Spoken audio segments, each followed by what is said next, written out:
Hello, my name is Anthony Mora and I am an 8th grader here at Sierra Expeditionary Learning School. Today, I will be presenting my passages and I will describe how I have mastered the two primary learning targets, which are: I can take an emotional risk by reflecting and sharing my honest growth as an individual throughout my middle school experience, and I can reflect to critique my academic growth. I would like to begin my presentation with a story. This particular story revolves around a donkey and the farmer. One day, a farmer and his donkey were walking amongst the pastures. Unfortunately, while the donkey was walking out through the fields, he fell down a well. The animal cried piteously for hours as the farmer tried to figure out what to do. Finally, he decided that the animal was old and realized that the well needed to be covered up anyway. It just wasn't worth it to retrieve the donkey.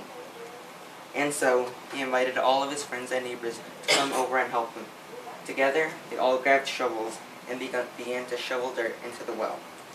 At first, the donkey realized what was happening and cried horribly. He simply could not stop weeping. Then, to everyone's amazement, the donkey had stopped crying. A few shovel loads later, the farmer finally looked down at the well and was astonished at what he saw. With every shovel of dirt that fell on his back, the donkey was doing something amazing. He would shake it off and take one step up. As the farmer's neighbors continued to shovel dirt on top of the animal, it would simply throw the dirt right off and move upwards. Pretty soon, everyone was amazed as the donkey stepped up over the edge of the well and trotted up. The moral of this story is that life is always going to throw dirt on top of you. As people, it is our task not to get brought down by this. We can get ourselves out of the deepest wells by simply showing strength and refusing to give up. Shake it off and take one step up. I enjoy this story a lot as I believe it resonates a lot with students. There are many times in which we choose to fall in our own walls of sorrow. It is then when we must show courage and get back up. Looking back at things in retrospect, I realize that the greatest lesson and takeaway throughout my academic career, social journey, and quest to find out who I am is that perseverance is essential in order to move forward. My 8th grade year was the culmination of 7 years worth of knowledge, experience, and wisdom here at Sierra Expeditionary Learning School. My teachers and mentors have helped cultivate me into a diligent, hardworking individual. And so, I entered 8th grade with the newfound understanding that I had acquired throughout my longevity as a student at SELS. As students, we are inclined to pursue good grades. However, such a task cannot be accomplished with ease. Instead, it requires dedication and persistence in order to attain our ambitious goals. This year, I took an immense risk by joining integrated math. The opportunity was certainly appealing, but it also compelled me to work harder. This is one of the foremost reasons that I value strength as a virtue. Instead of succumbing to the obstacles that stood before me, I succeeded in pushing through these barriers. I managed to prevail. One such example of my determination and tenacity is present in my Chapter 3 test. This test brought forward a number of challenges to me. I had difficulty grasping the concept of exponents. When I received the test, I knew that I wanted to do better. To better my understanding on the subject, I completed the manual test corrections. However, since I had gotten quite a few problems incorrect, the test corrections were difficult. In fact, I ended up making upwards of 6 pages worth of test corrections. Some might consider this absurd or unnecessary, but I believe that it was certainly worth it. In the end, wasting time for other things is subordinate to comprehending the subject. Aside from mathematics, I also managed to better myself in writing. Throughout the course of many years, my writing gradually began to improve. My writing capabilities grew substantially in 8th grade. Today, this makes me content as I was not necessarily a good writer in my previous grades. It would take me much time to simply write one paragraph. One example that captures my growth can be found on my science fiction narrative. I will narrate an excerpt from my story. Amongst the depths of the universe stood a star, nestled within the very fabric of space. Over the course of 10 million years, its seemingly endless supply of hydrogen had finally dispersed itself as energy. In seconds, the star's outer layers burst violently as a result of rapid combustion. The energy liberated was prodigious, creating a supernova. Had the explosion been symmetrical, the star would have stayed idle. However, this wasn't the case. The outburst was disproportionate, and the star was flung amongst the universe. I felt a profound sensation of pride as I finished this writing piece. I had received a 4 on it because I had mastered the learning target, which was to write an essay in the form of science fiction. This single story had quickly become the pinnacle of my writing career. However, I had to place in a great amount of time and effort to make this story. It took a substantial amount of hours to perfect and refine this narrative. I worked continuously until I was satisfied with it. One day, I actually managed to complete a first draft of my narrative. However, I was not content with this product. Determined to produce a good piece of writing, I actually wrote an entire other paper so that I could fit my desires. While I could have simply stopped, I chose to challenge myself. Others may have chosen to fall down and give up on their first draft. I, on the other hand, continued to persist until I reached my goal. As an 8th grader, I have traversed through a decent portion of life's difficulties and triumphs. It is because of these experiences that I am able to share some of the knowledge that I have secured. I would like to particularly elaborate on the significance of the Sierra norm strength. I cherish this norm greatly, because as I take time to reflect on who I have become today, I realize that strength has allowed me to progress remarkably as a student. It has allowed me to truly develop my individual disposition. One project that perfectly illustrates the Sierra norm is my final product for the STEAM expedition. In this project, we were asked to engineer a certain structure that would assist a community. I chose to create a dam that would generate a necessary provision of electricity to the people of India. I wanted to make a high-quality product, so I spent a lot of time planning it. Eventually, I finished it, but it was not a simple task. There were many details and aspects to my project. To make the mountains I had on it, I had to cut out several pieces of styrofoam with a knife. After assembling the pieces into a mountain formation, I came again with the original knife, and I carved out the individual faces of the mountains. I worked on this project every night. I had surrendered much of my free time and dedicated everything to it. At times, I had wished I had chosen another project, as the strenuous work had finally taken its toll on me. However, in the end, I am glad that I was able to do it. I am glad that I was able to advance forward and create something of beauty in spite of the opposition that stood before me. This year, we took an emotionally impactful quiz that determined our core gift. A core gift is a specific contribution that you make to the world around you. Your core gift directly connects with your personal attributes. My core gift correlates with my high regards for the Sierra norm strength. It is being grateful for what I have and being optimistic. I do this by having respect for myself and others, taking initiative, looking for solutions, and persevering even though it might be difficult. My personal gift has allowed me to flourish as a student. In times of struggle and difficulty, I'm able to look for positivity and find a solution.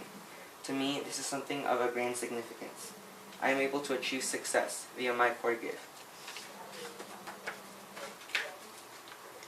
Throughout the vast amount of time I have spent at CELS, I was able to unravel the rather obscure and profound intricacies of my personality.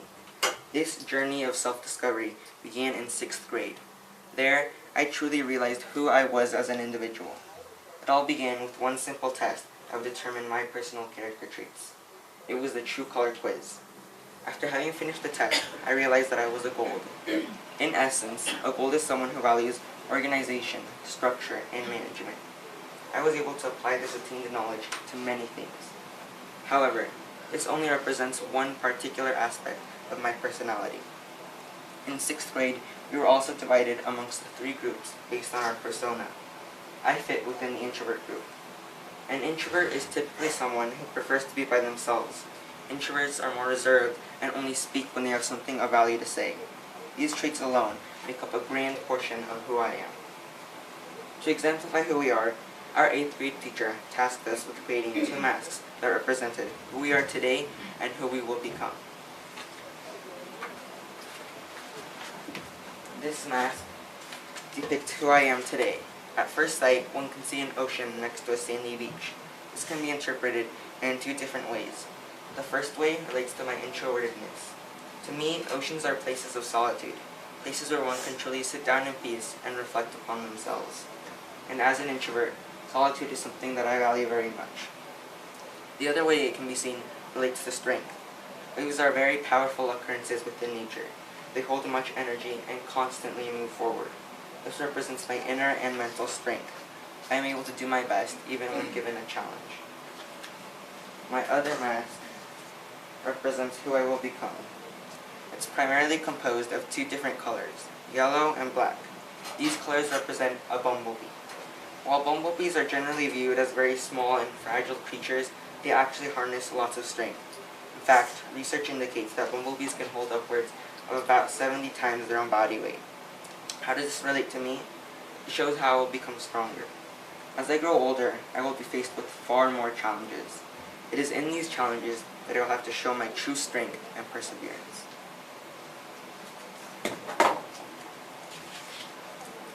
Another example of my personal intrinsic nature can be found in my social action project. For our social action project, we were to complete the assigned learning target, which was to create a social action project that addressed a real need within a community. I chose to focus my project on deforestation. However, deforestation is a grand problem, and it simply can't be solved by one individual. To resolve this, I decided to make an awareness-based website with the focal point being deforestation. The goal of my website was to inform people about the threat revolving around deforestation and hopefully inspire them to help solve this problem. Looking back at this, I have to come to the realization that my character has allowed me to work efficiently. As an example, by being a gold, I was able to manage my work so that I could finish my goal. As you can see, this schedule provided specific deadlines in which I would complete a certain aspect of my project. My introverted personality also provided benefits. Introverts tend to work in silenced environments. Because of this, I usually accomplish more at home, as it is the quietest place where I can work. So, every day I dedicated 1 hour of my time to work at home. Ultimately, I believe that this helped me to finish my project within the designated deadline. And here's my final product. This is my website. It's called Greenwood Growth. And basically this is the home page where I just have everything. It's basically just a link to all my other pages and includes little snippets of what's going to happen in the later pages. And then I have my issue page. And my issue page just basically has like the main issue about deforestation, why it's happening, and what could possibly happen in the future if we continue to cut down trees for resources.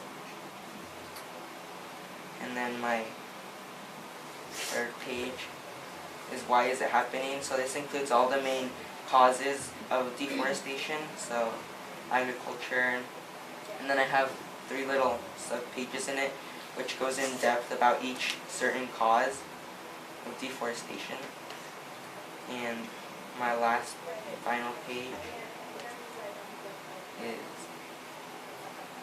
solutions. So this basically includes all the solutions that for deforestation, but they're not like grand solutions that require like lots of people. They're like mostly individual solutions that any average person can do at their house. Like one of them is planting a tree in their backyard. And like the last page, I also went in depth in each little page about ways that someone can help. And that's basically it.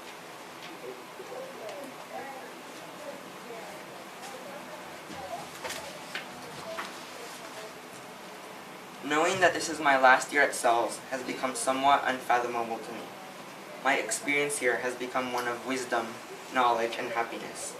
I will never fail to recall the great adventures I have gone on with my crew.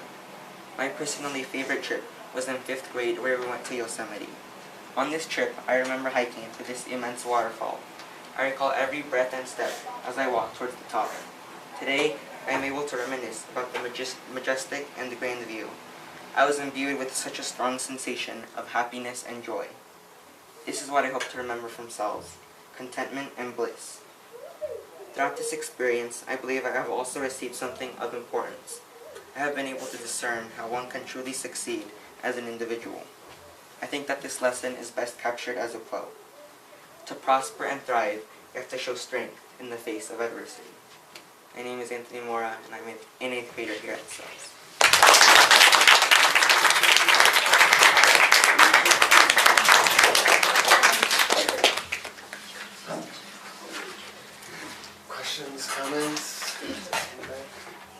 have something to pass in the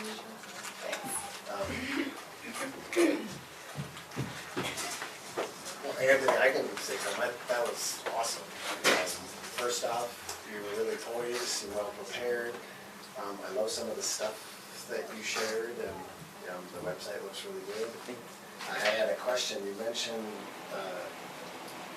several times how being an introvert and a gold has helped you do things, prepare and organize and those things. Have you found any things about being an introvert and a gold that have not served you well, or and have provided obstacles to doing things or doing what you want to do, and how have you overcome those obstacles?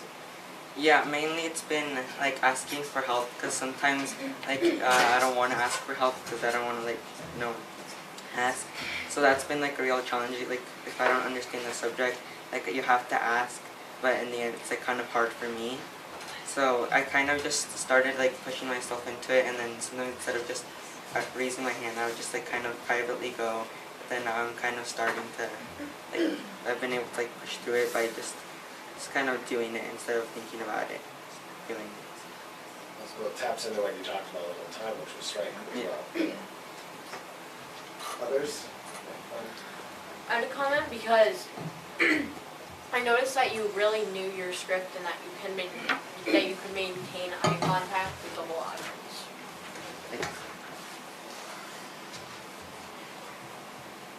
Oh, Audrey. I really liked how you had a lot of complex vocabulary. It really elevated your speech.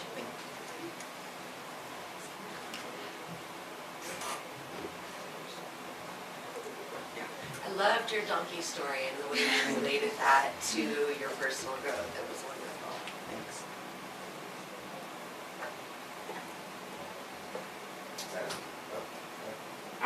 Anthony, I have seen you grow throughout the years, and I thought that your presentation was outstanding. You exuded a lot of self-confidence. Thank you. All right, perfect. Thanks, Anthony.